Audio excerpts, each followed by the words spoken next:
she got up, and usually I'll let her sit in my lap if she's good, but then she likes to kind of crawl up onto my shoulder, and Yeah. and they were all singing my praises and saying thank you for your service, and then meanwhile they got this cat.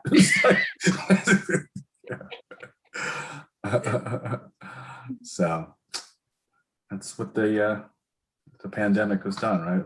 You get to see into people's homes and their lives. Yep. Well, the more sophisticated among us put on, background screens, but I admit I haven't gotten there. So, yeah.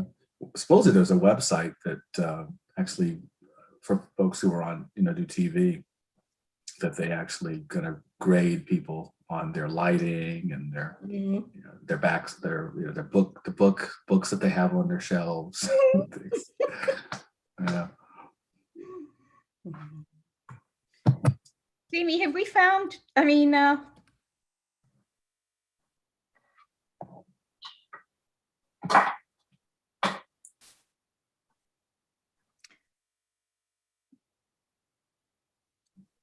Tori,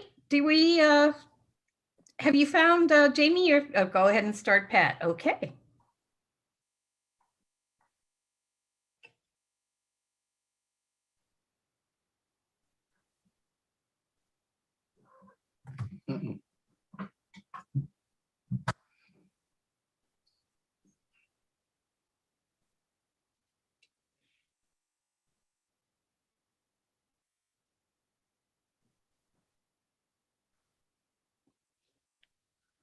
Hi, this is Pat Ruggles from Poverty Now series, and I think Jamie is going to join us in just a minute. I think I saw him in the waiting room, so Tori, if you could let him in, that would be great.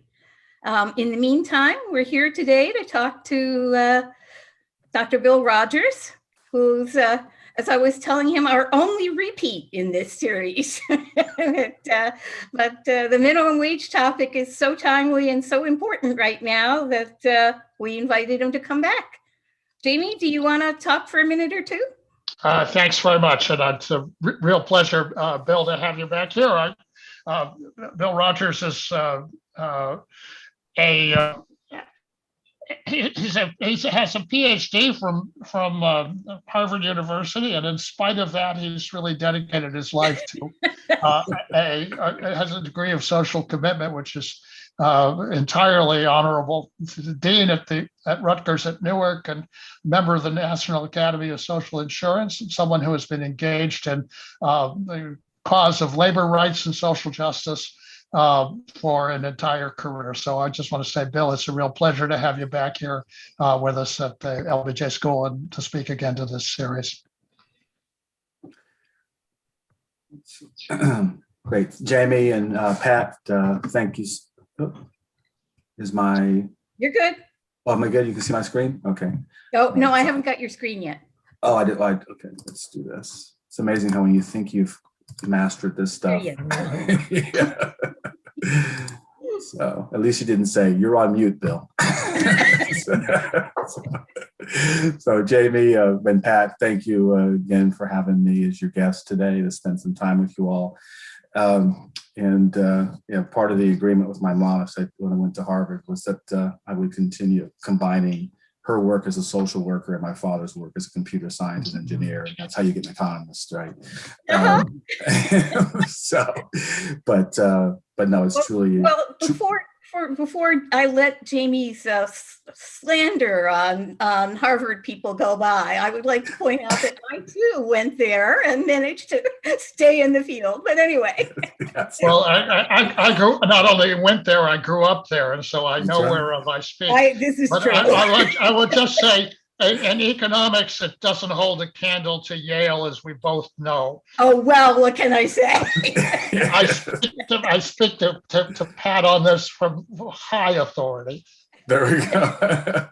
Well, actually, one of my... I grew up at Yale. I know. But I tell you, Jane, that one of my funnest evenings in grad school in Cambridge was having dinner at your father's house.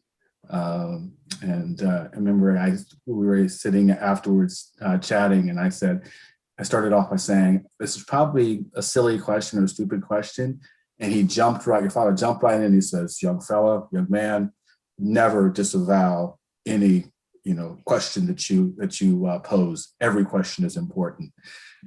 Okay, I can live with that. But it was a very memorable evening, and it will always will be there and cherished experience.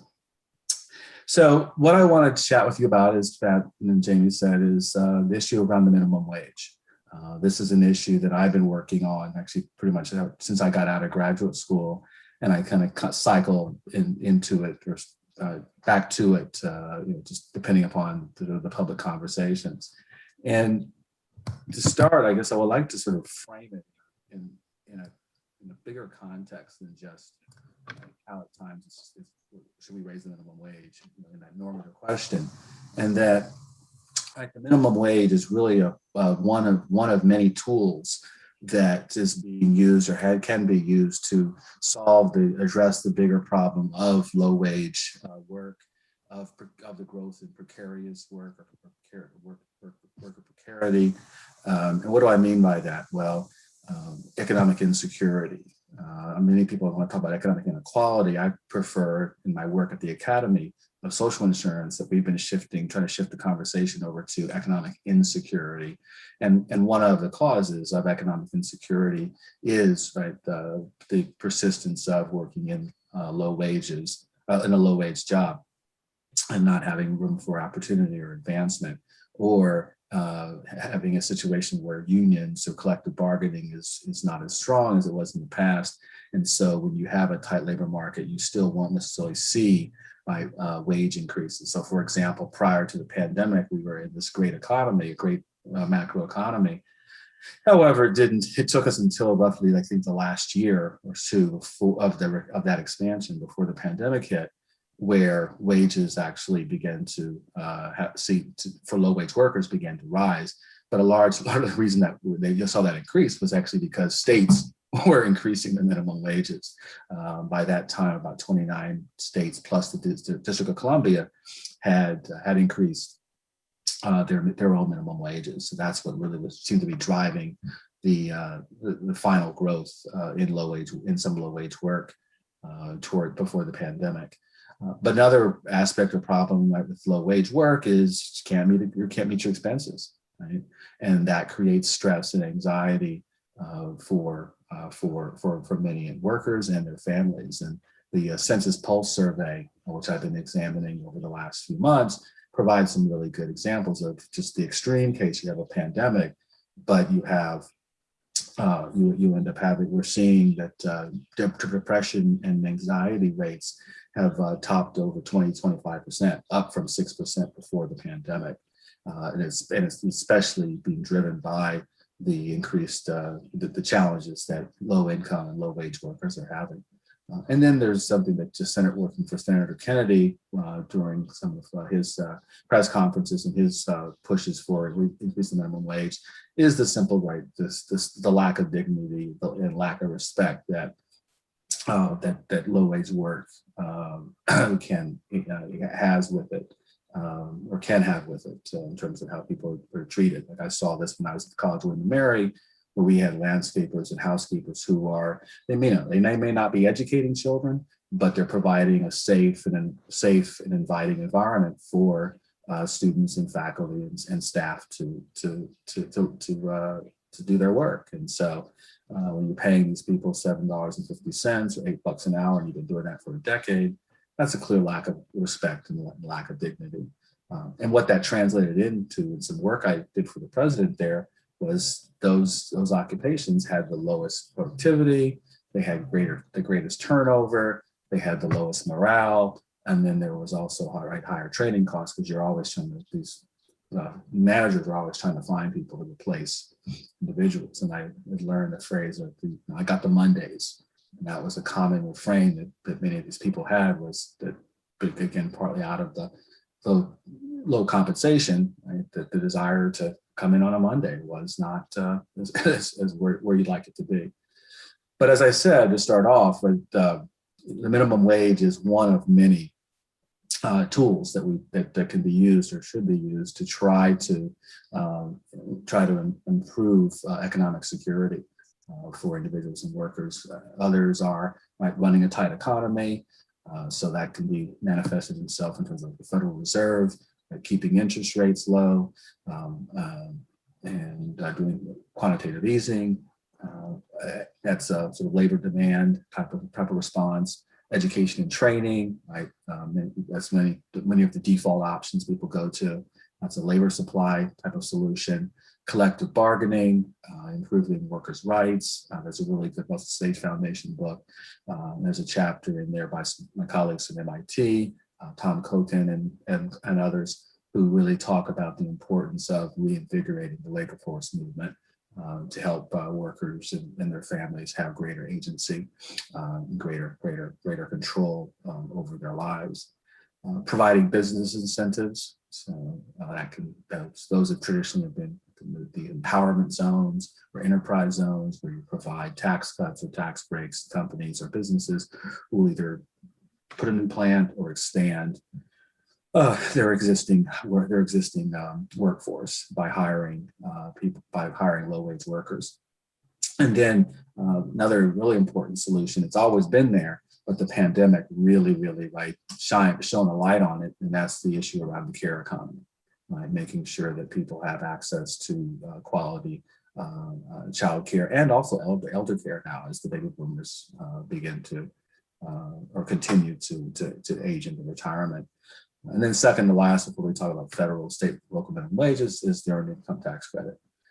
And for the longest time, particularly when I was at the Labor Department in 2000, we actually like to combine, right, sort of increased minimum wages associated along with expanding the earned income tax credit. The combination of those two did a really great job. It does a really good job of elevating families out of poverty.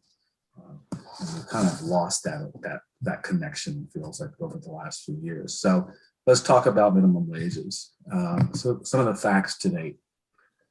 At the federal level, the federal minimum wage is at $7.25. It's been like that since 2009. What does that mean? It's well below its peak value of $10.59, which is back in 1968. So what that's really saying is that the value of today, of the minimum wage today, has not kept pace with inflation, or if you might want to call it cost of living. And we'll talk about what that means, what the consequence of that means. At state level, 29 states plus the District of Columbia have minimum wages that exceed the federal. So this past January, even with the pandemic, a variety of states did go on and raise their minimum wages. They tend to be raised based upon three different approaches, either by legislation, by ballot initiative, okay, or they were increased via one of those two mechanisms. And now there's not indexing, but there's indexing, where they use some kind of measure of cost of living or proxy for the cost of the consumer price index, or pegging it to wage, to the median wage, the growth in the median wage. But regardless of that, there's this indexing that goes on, and there, as I said, 21 states increased their minimum wages at the beginning of this year. Also, a variety of cities and municipalities have increased their minimum wages at this level. At this date, 42 cities set their minimum wages above the federal. 22 cities are already at $15 an hour, up from just 3 in 2010. And then you even also have, I didn't have here, but you also have a variety of large companies or businesses that over the last few years, again, as the economy tightened, the labor market tightened, that Target, I believe, Walmart, they didn't go to 15, but they were double digit. There was a push. And a large part of this is being driven by increased advocacy, particularly the Fight for 15 group, advocacy group that have been really pushing at the national level, but also strategically identifying states and localities and municipalities to push for increases. So just here's a graphic just to show you the nominal nominal minimum wage is in black, and then the red series is the real value of the minimum wage in current dollars. And you can see, again, it confirms the statement that basically the value today is lower than the max value that it was in 1968. Graphic to give you contextualize things in a historical sense. Before I talk about specifically about this issue of going to $15 an hour, which has been it was proposed by the Biden administration to be a part of the $1.9 trillion relief and recovery expenditures, which was eventually siphoned off. Let's just step back and take an objective look and talk about the benefits potentially of raising the minimum wage or increasing the minimum wage. And also we'll talk about the potential costs, because there are, and that's what makes this conversation so interesting, is that you do have very, very multiple sides viewing this conversation, and it can get very passionate at times. So let's talk about the benefits. Well, just simple Econ 101 or intermediate microeconomics, right? It's that you have a labor supply model. What increasing the minimum wage does, number one, is it expands the budget constraint. Okay? Again, that's assuming that the person's hours aren't cut and or they don't lose their job, which will be one of the potential costs. It assists families with their finances. One of the fascinating sort of shifts that I saw over my career, beginning my career into today, is who the typical minimum wage beneficiary is. That I remember when I was testifying in front of Congress, one of the Joint Economic Committee back in the mid 1990s. I had a member of the House member, and his name will not be mentioned, but he did in one of his questions to me. He said, so why are you supporting something that's going to hurt your kind of people?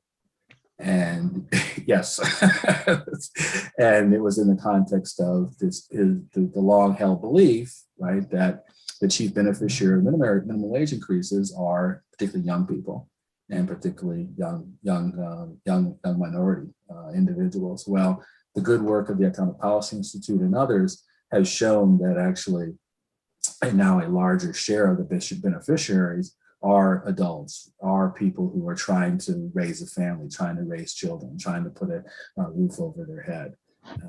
And then the other fascinating thing about the minimum wage is that it is a form of stimulus. That for many of these workers who benefit from an increase, they're not saving this. They're not saving this.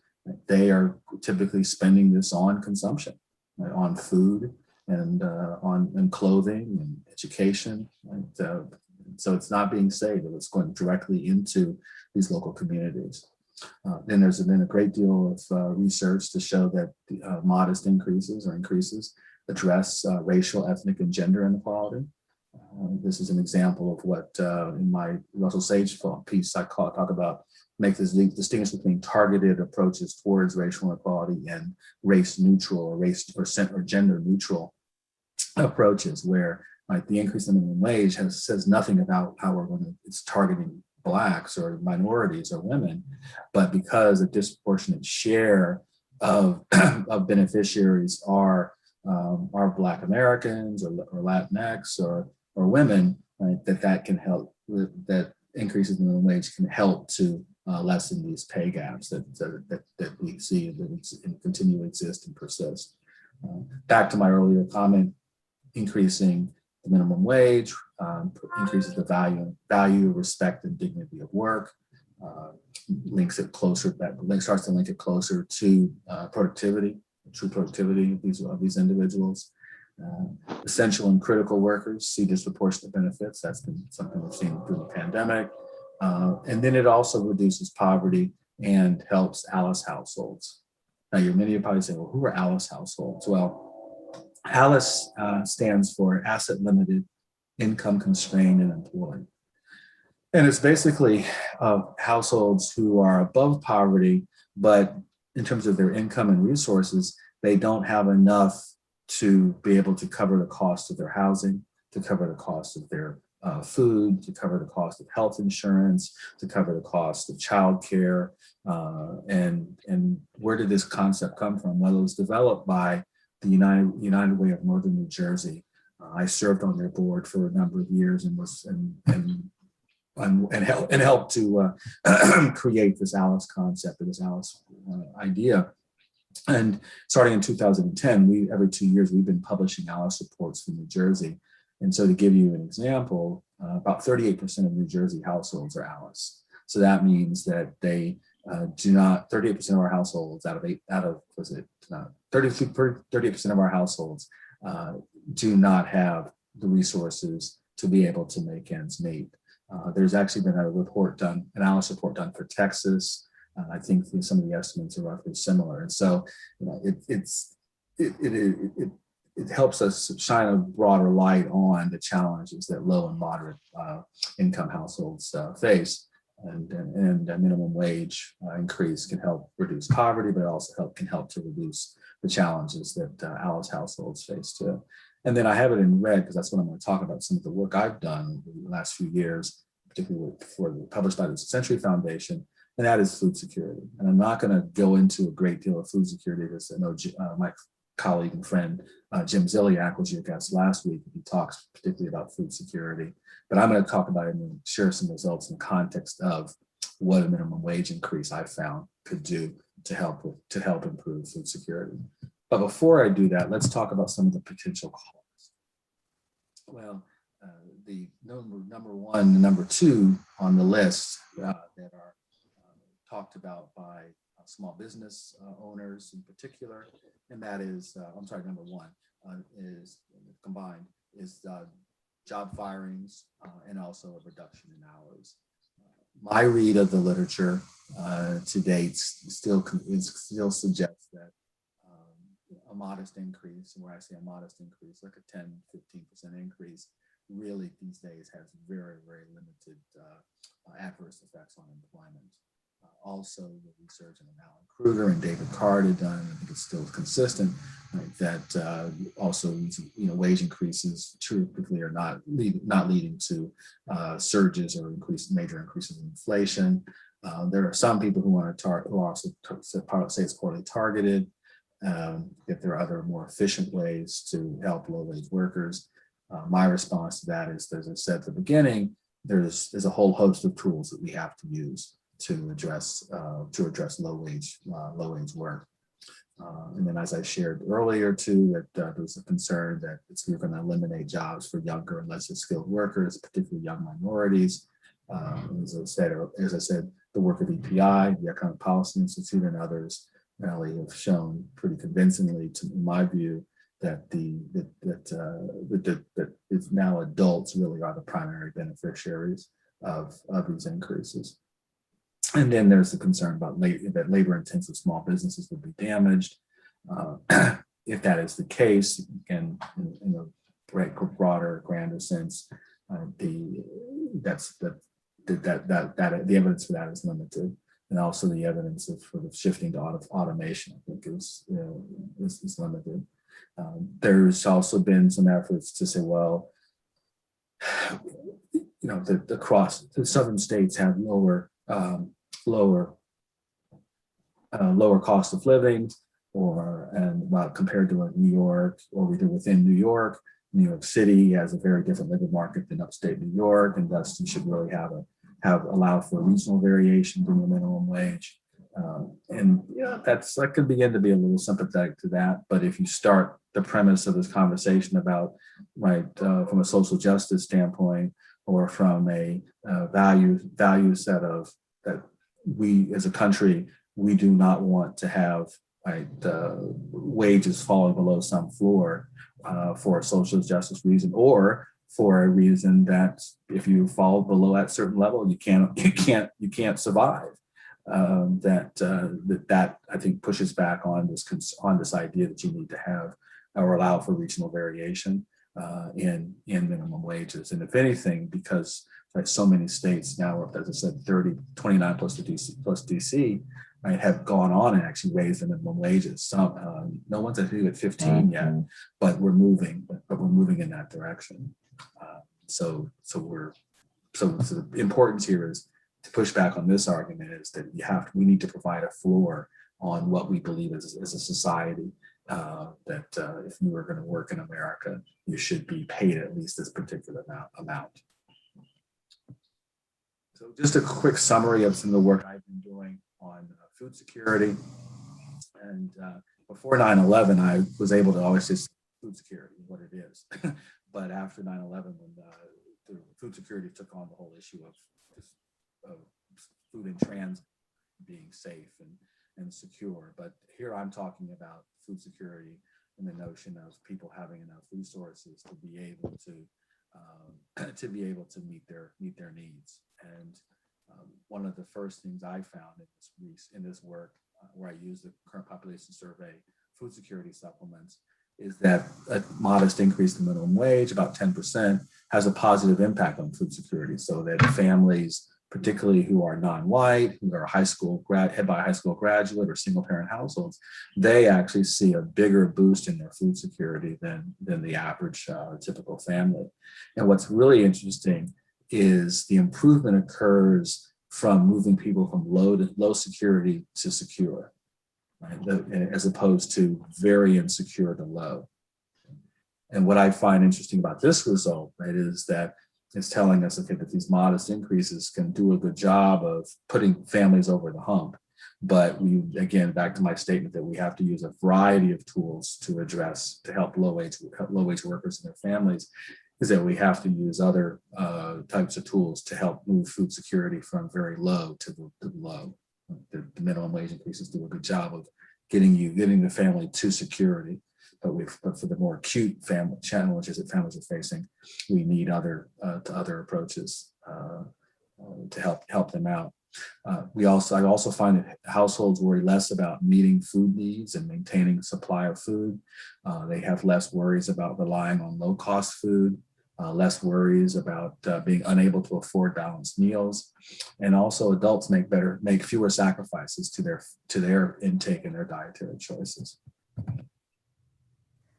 Now, some people who have read the work ask me, well, will that lead to a major decline in SNAP or free reduced lunch or other types of support programs? And in some separate analysis, I found that's not the case. And then the other result we end up seeing is that the increase is associated with an increase in the odds of spending money on groceries, as opposed to, and at the same time seeing a drop in expenditures on fast food expenditures. So the increase seems to also improve, right, the access to healthier foods for families.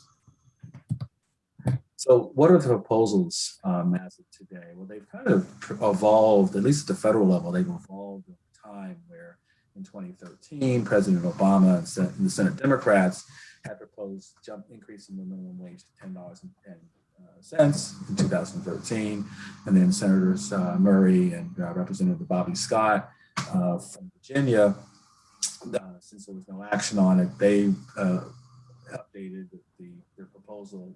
It was also called the Raise the Wage Act, and they promoted and suggested the minimum wage should be increased to $12 over time. And then today, or more recently, the Biden administration, as I said, it was a part of the $1.9 trillion Relief and Recovery Act. They had proposed over 5 steps over 5 years, starting in 2021, to increase to $9.50 and then get to $15 an hour by 2015.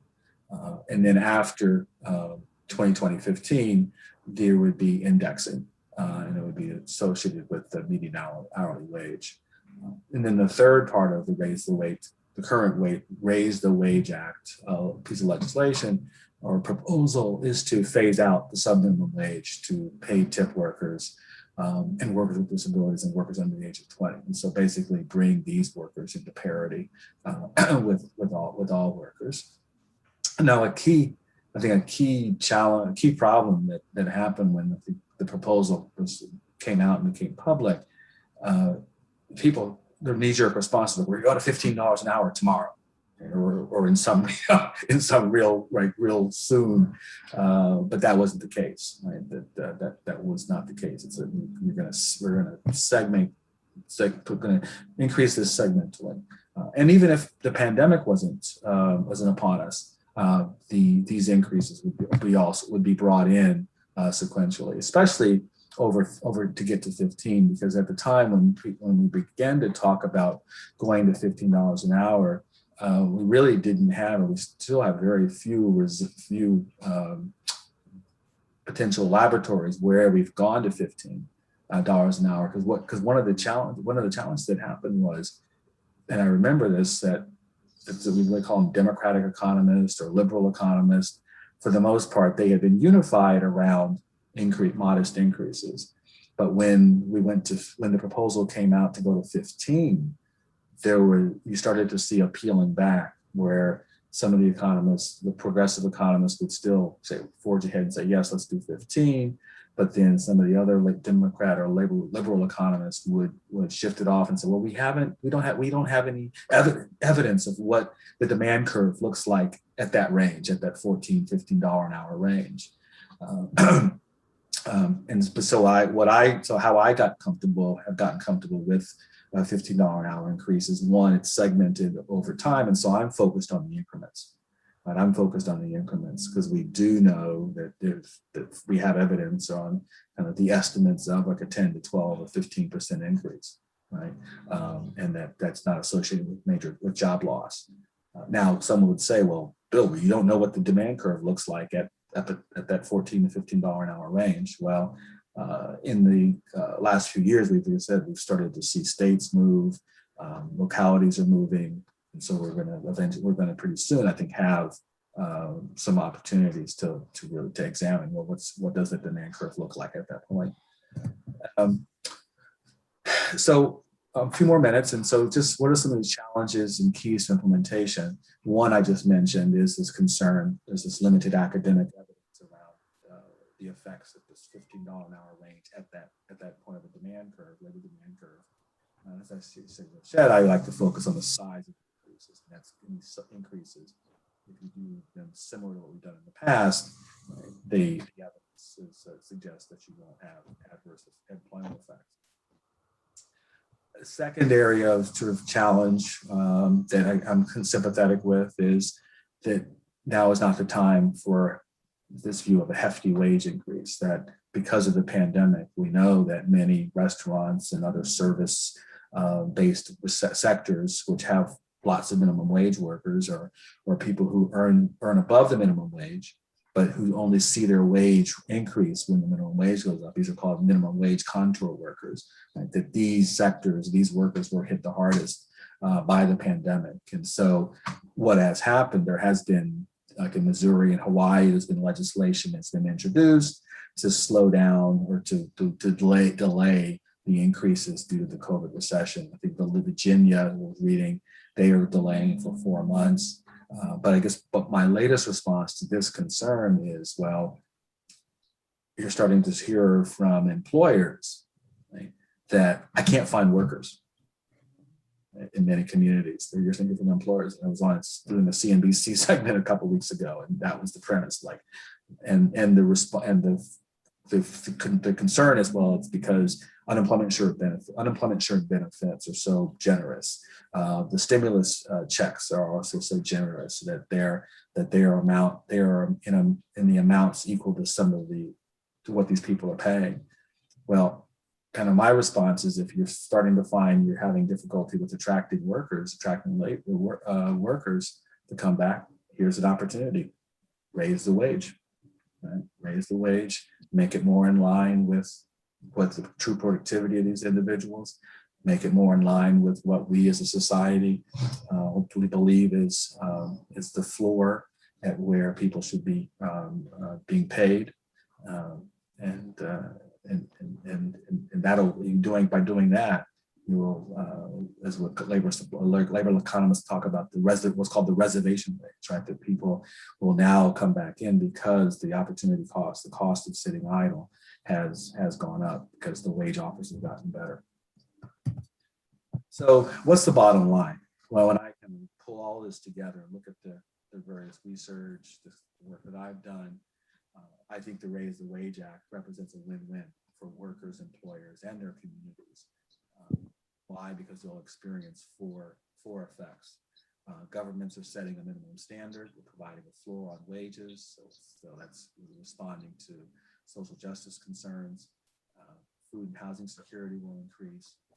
Businesses experience an increase in production, distribution, and you'll end up seeing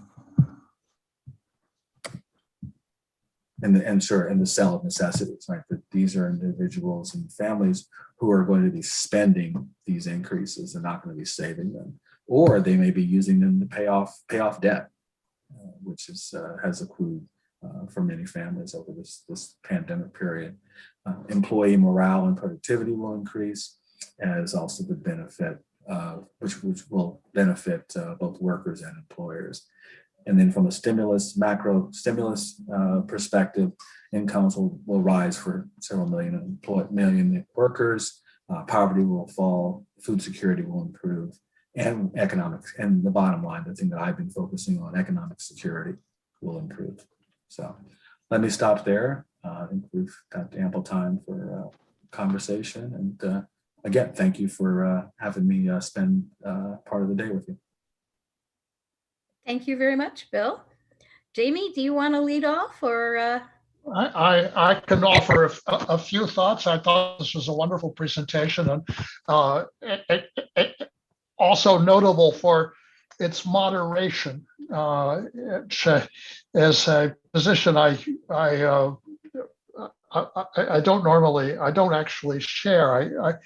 My own view is that the benefits are greater and the costs are less, even than you're saying, and particularly on the question of employment. I mean, there are a number of issues here. One is that we know from the Card and Kruger study that in at least some industries, the effect of the minimum wage, and I think you actually mentioned this, of raising the minimum wage is that turnover declines, and industries which have a very fixed labor demands actually end up employing more people rather than fewer over time. There's also a change in the composition of who they employ. It's just, you're paying a decent wage, you're getting fewer teenagers and more adults who tend to stay in the jobs for a longer period of time. The family wage is going up, then perhaps the teenagers are, if they're out of the labor market at all, if they're not employed, it may be that it's because they don't need the income in the household, and therefore they can go back to school or to do something else with their time. So this is again another aspect of a win-win aspect of a higher minimum wage. And I mentioned just maybe one or two other things. So one is that when you talk about the small business aspects of this, the effect on restaurants and bars, one has to bear in mind that while a few people who will work in these enterprises will be a higher cost item, a great many people who come through the door will have higher incomes. And therefore, it's not at all obvious that the profits for being a restaurant or a bar owner or a bowling alley or a movie theater will go down if the attendance at the enterprise goes up as a result of people having more income. And then the third thing, which I find an interesting argument because it has an appeal to conservatives who have been actually unanticipated allies on this front, is that if one sets up a higher minimum wage, and particularly in regions of the country where the actual average wage may be really strongly affected by a higher minimum, talking about agricultural workers in the border regions, then you have a certain substitution away from contract labor that's being brought in from across the border, and the jobs then become more attractive for people who are permanent citizens of the U.S. And so you have a substitution which is beneficial from the standpoint of reducing unemployment in the settled population. So I would supplement your arguments by three points, which say the case is, if possible, even stronger than the very strong case that you just made. Bill, I had a couple of questions. Sure. Your presentation makes it really clear that there would be pretty differential effects across different places, depending on where they are on the minimum wage right now. And some of the places that, and also there would be substantial phase-in differences. I mean, a place that's at $9 minimum wage right now isn't necessarily going to be affected for a couple of years, while a place that's at, you know, a $7 minimum wage right now is going to get hit right away. What do you think about how this would shift labor demand within the United States or across states, that kind of thing? Yeah, my thought there is,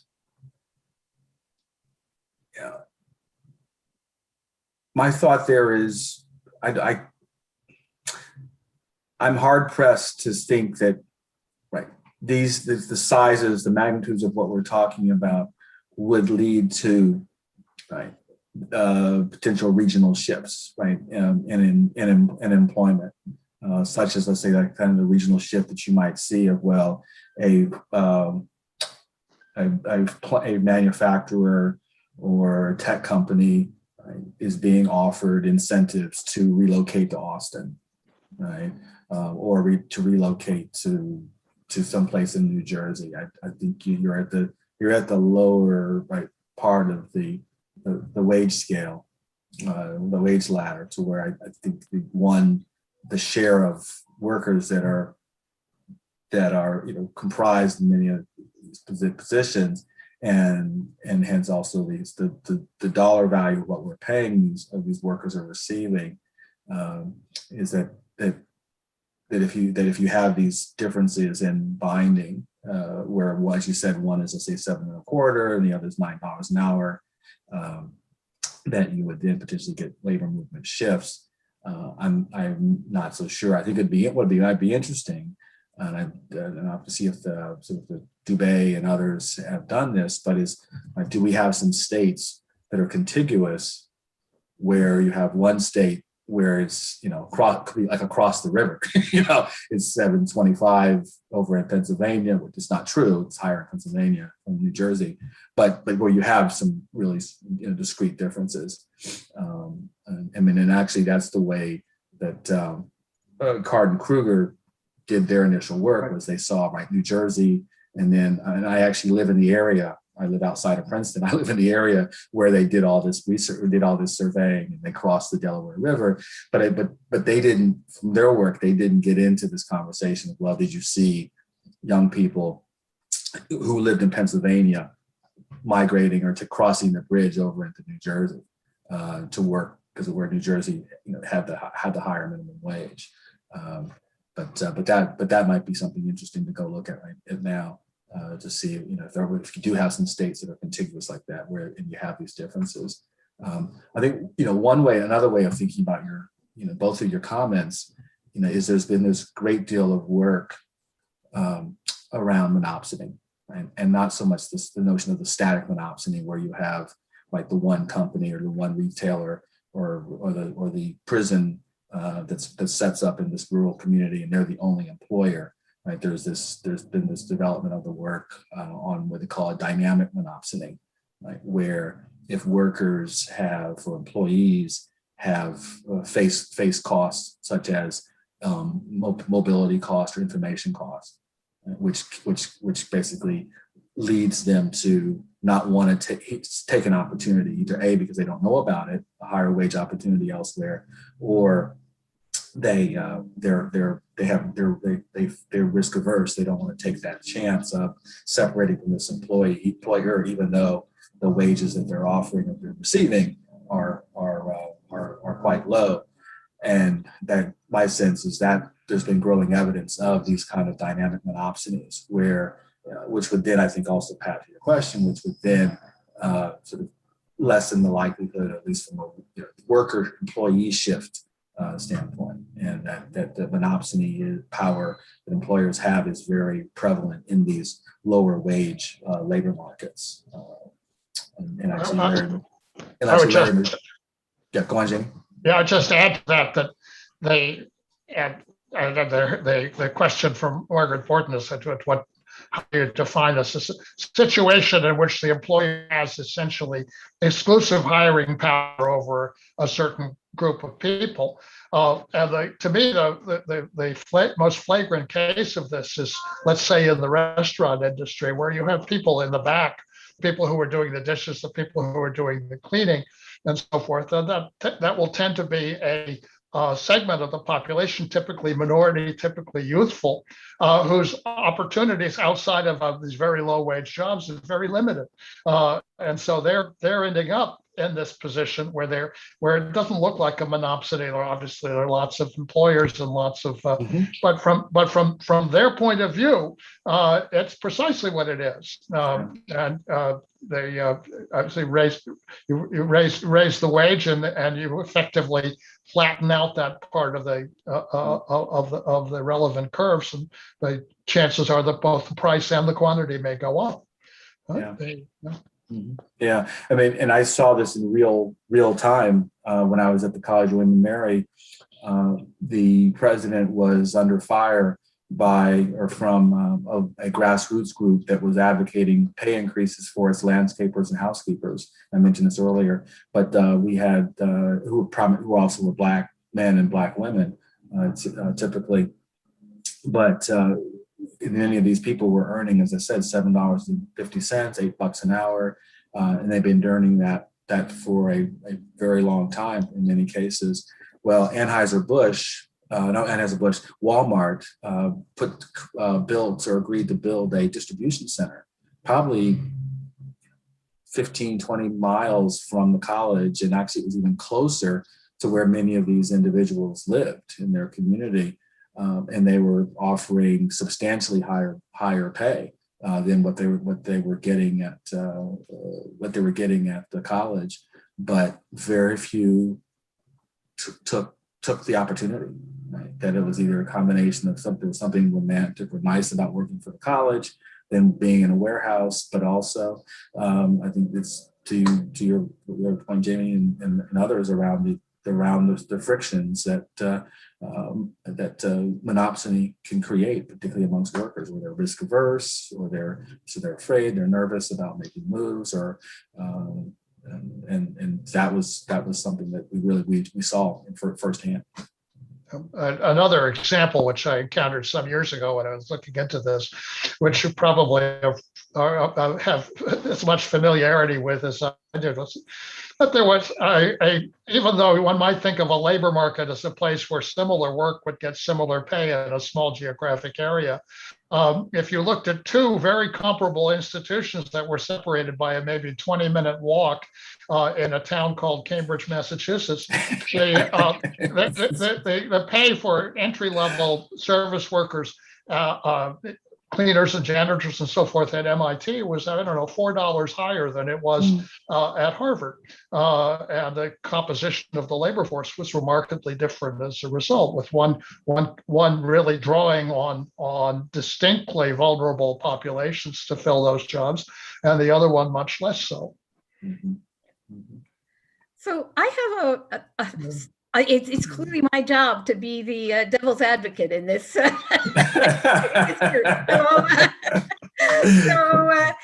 have a question about what happens over time. All of the research is about, as you say, relatively small increments in the minimum wage. And there is, as you say, a great deal of evidence that if you raise the minimum wage by 10% or something like that, it has very, very small impacts on labor demand. But the current legislation would, in fact, raise the minimum wage very substantially over a period of time. So while the increment from one year to the next might not be very large, in some places it would be very large over, say, five years. Do we know enough to think that we know how that will affect things? Well, I guess one response to your question would be the cost of living is also increasing from year to year, right? And so like the graph I showed you that modeled the increases that would take you to 2025, right? You could even see, based upon those are assumptions of what the cost of living would be doing, but you could see already starting, right, an erosion starting, right, in the purchasing power. So I think at one level the effects are going to will be muted because, as I said, you're having these increases, but you're also having inflation, right? Or you're also having the cost of living rise too, simultaneously. And you know, when Larry Summers is right with all this stimulus that we're putting into the economy, that we are going to see, right, the growth in inflation, and that would eat away at some of these gains. Because part of the challenge is, right, we're trying to play catch up. You're trying to play catch up in terms of the erosion that's occurred, and then you're trying to play catch up because of the erosion that's occurred. But then ideally, right, you want to then, at a minimum, right, keep your nose above the water, and so I'm, you know, again, I'm focused. I'm probably putting more weight on this notion that let's get caught up as much as we can. Mhm. Because what we have seen is, right, that whether it be monopsony and other forms of wage suppression. There's Larry Michel, former president of the Economic Policy Institute.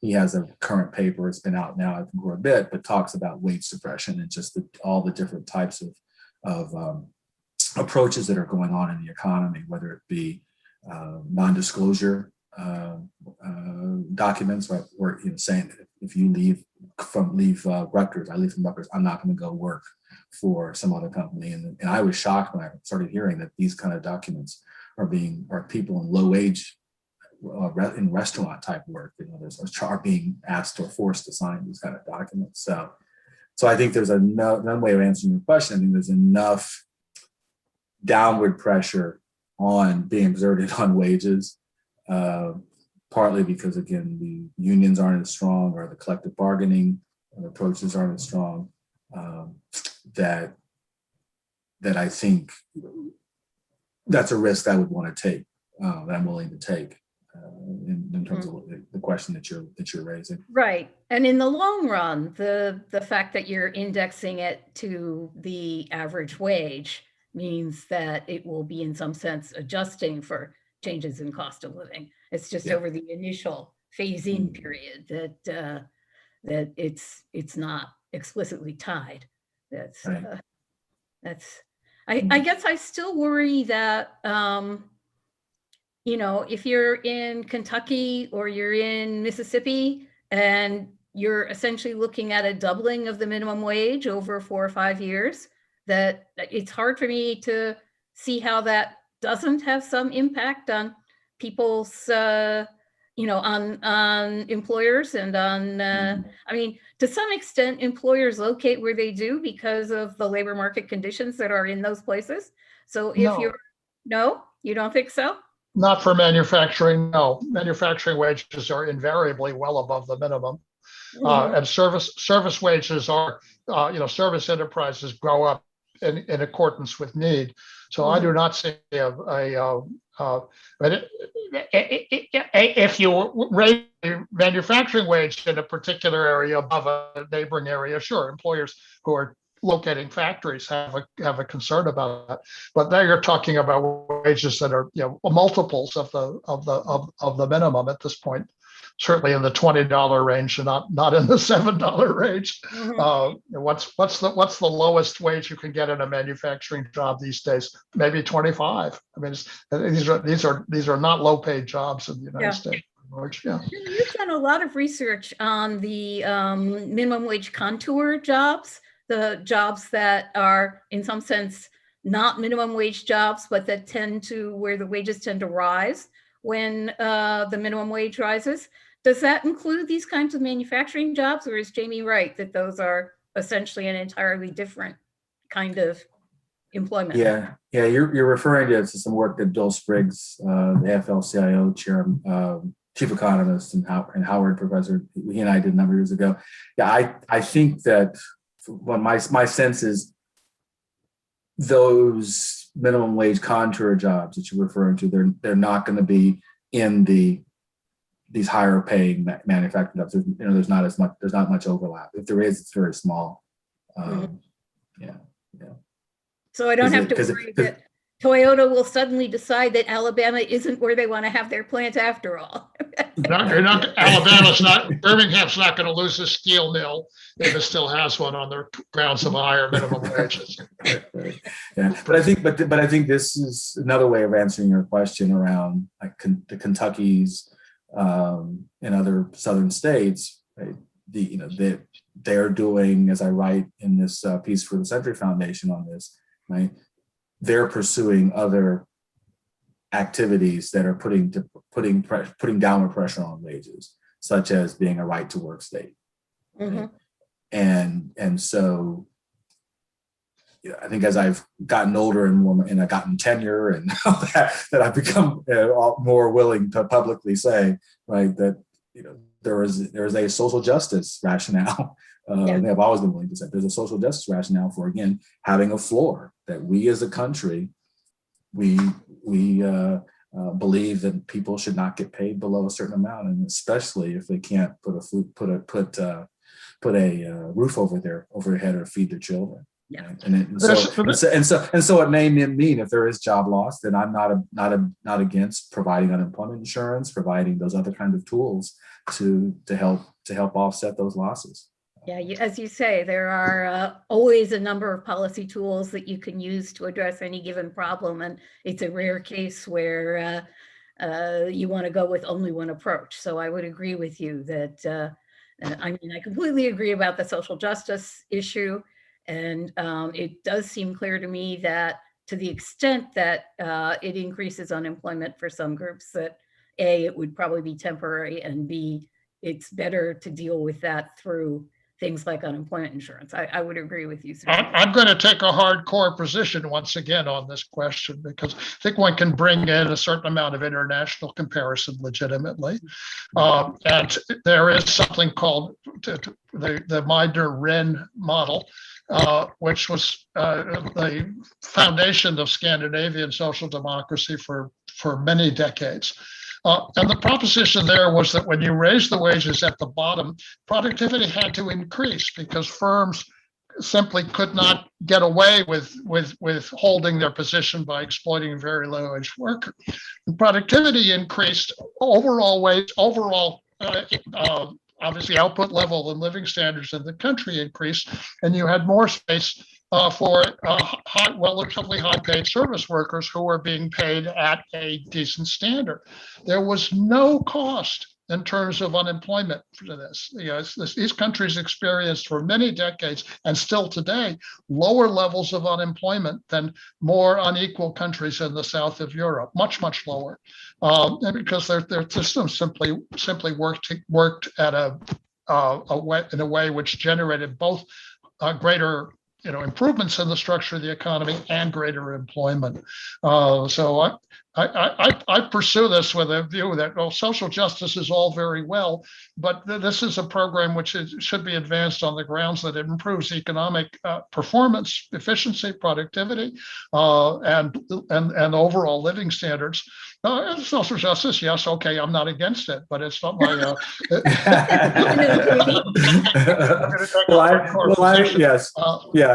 Yeah. Well, I think if you look at that last slide there, that beautiful last slide, I think I make mention and also talk about the economics of what's going on, and I share with my William & Mary experience, right, that by doing these kind of taking this approach, yes. And I don't mean to be, but you raise productivity. Yeah, it's a win-win situation. Improve living standards, right? But I think I was trying to respond to Pat's this concern, which is probably one of the, whether you want to talk about it in the context of when times are good, you do have states where the wage levels are lower, or now when we're in the pandemic, you have a variety of communities that are still recovering and struggling. and that deserves a response in terms of what's the appropriate application of the policy for those less fortunate who aren't doing as well. I don't think it's a coincidence that the states with the lowest minimum wages are also the states with the political situations that favor lower wages, and where the representatives in Congress are less likely to vote for this kind of an increase. So, even if it's a win-win, it might not look that way if you're in a place where the minimum wage is very low right now. Yeah. I would just call attention to a couple of questions from the audience, if I might.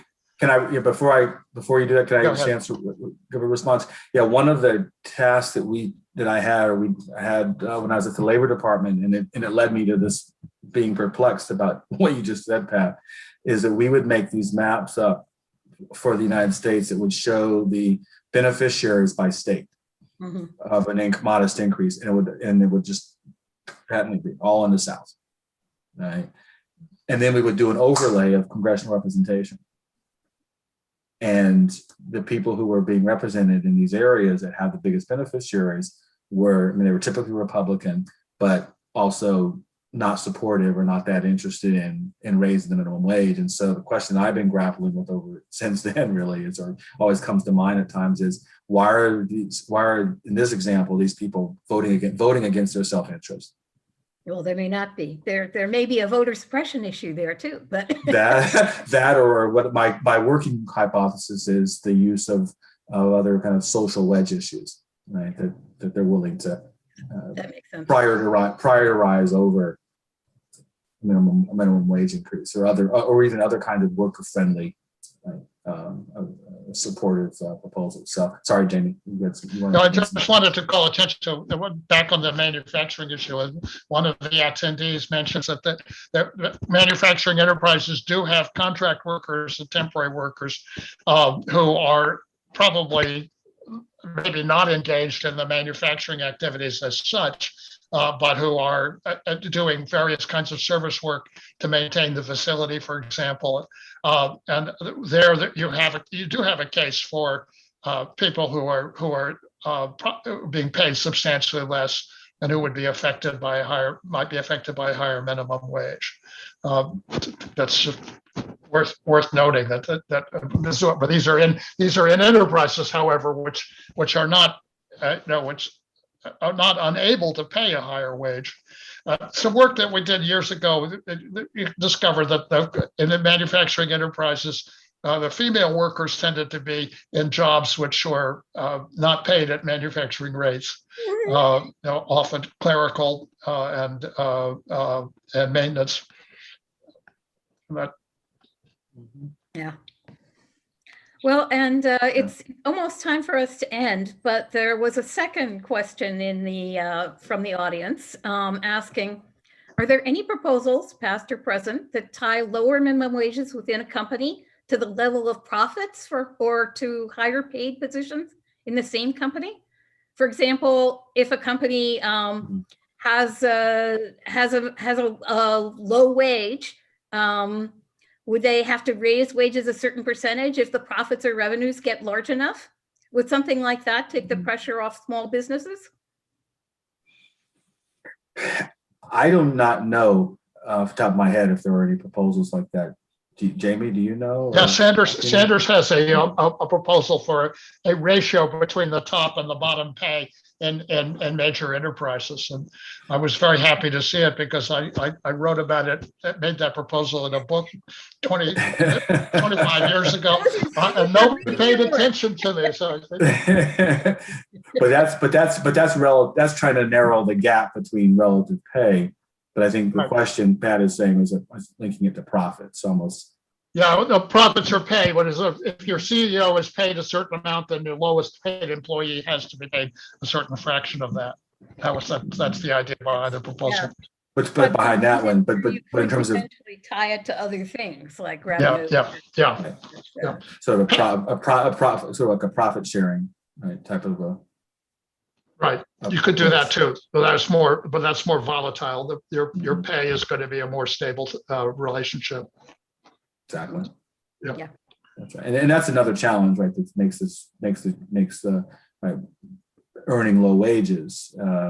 It's not so much it's also the issue is that low wages is also associated with like greater variability and or variability where you're getting, there are shocks, economic shocks or family shocks that are hitting you that also, right, make it really much harder. And actually, one of the things I'm working on with a group of a fintech startup is exploring the role that earned wage access can actually help to relieve some of the stress and anxiety that low wage workers are facing. And basically, right, the way this works is if you're an hourly paid worker and you've accrued, let's say, 3 weeks of work time during the month, but you have, let's say, you're running short in your savings and you need to pay for your diabetes medication or other types of important expenditures, that you could tap into that bank you're not going to say bank, but through via your employer, and get paid up front to be able to cover those costs, those expenses that you might have that you can't meet. And so that's again, it's never have a reserve. Yeah. And we've seen that with a lot better than a payday loan. Yes, Yeah, exactly. Yeah, exactly. And that's a piece of a white paper I'm working on, and that's the exact main point we try to make, is this issue that we would prefer. The EWAs still have issues that got to be resolved, but from a standpoint of a pecking order, where we would want our low wage workers to be getting help or getting assistance, an EWA is probably a better choice than a payday lender. Well, thank you, Bill. Okay, Lots of fun. thank you very much. Yeah, my pleasure. Unfortunately, we're out of time, but don't worry, we'll invite you back. Well, I'll be looking for that great invitation. Discussion. Thank you. Thanks. I'll be looking for And the a invitation. most important topic. Thank you very, very much. Appreciate it. All right. Have a great rest of the day. Cheers. Yep, see you.